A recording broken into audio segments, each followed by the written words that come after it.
Skinamarink is how I think you pronounce it. I have heard a lot about this movie, mostly that this might be the scariest movie ever made, but not in the way that you might think it is.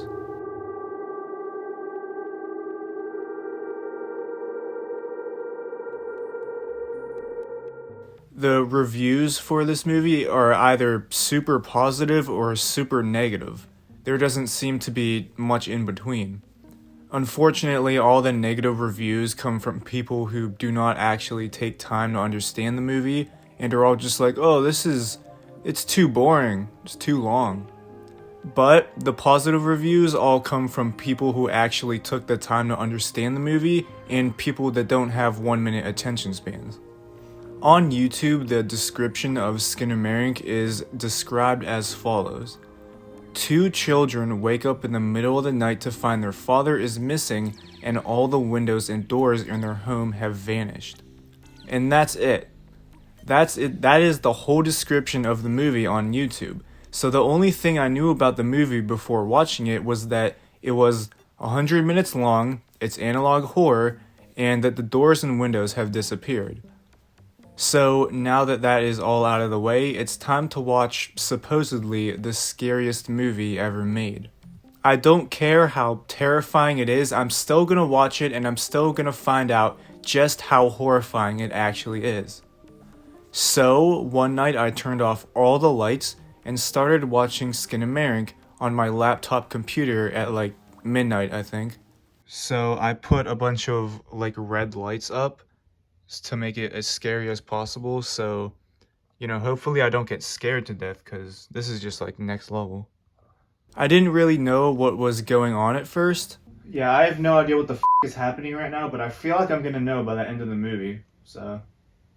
But an hour and 40 minutes later, I had seen it all, and I understood exactly what was going on.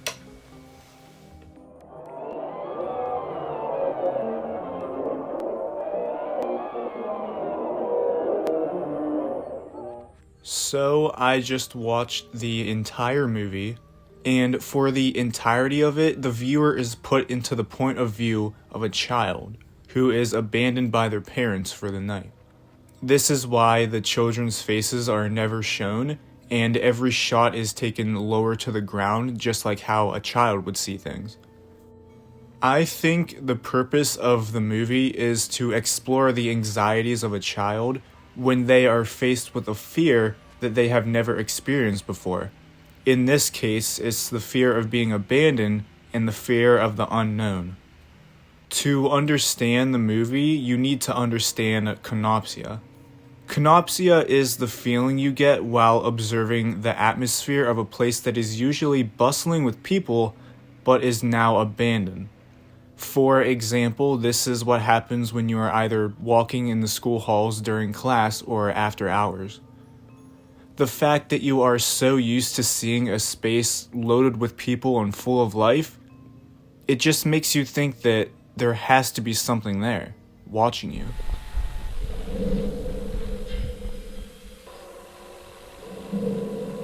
This is exactly what is happening in Skinamarink.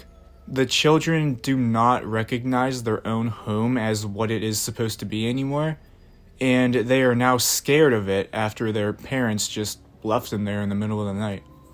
Or, in very simple terms, the movie is terrifyingly empty. The anxiety you get from canopsia is building up for the entire movie. And it sometimes makes you think that you are seeing something in the darkness in a specific scene, or that a jump scare is about to happen, but most of the time you can't actually know what is in the house. Now, I'm not going to say what people or what I think is in the house, or what the entity actually does to the children, because I don't want to spoil it for you if you haven't seen it. But after watching the movie and understanding what the purpose of it probably is, I'm gonna give this movie a 9.5 out of 10. So the big question, is Skinamarink the scariest movie of all time? The most terrifying movie of the year? Well, it kind of depends on what you think is scary. And what I mean by that is if you have a very large imagination and you can like put together plot lines pretty well, Skinamarink is for you because it kind of plays with your mind a little bit. It fucks with your brain, if you will. And you know, if you're interested in analog horror and like the backrooms, although I'm not a fan of the backrooms, I think that's like kind of overrated. But if you're a fan of that kind of stuff, this is the perfect movie for you.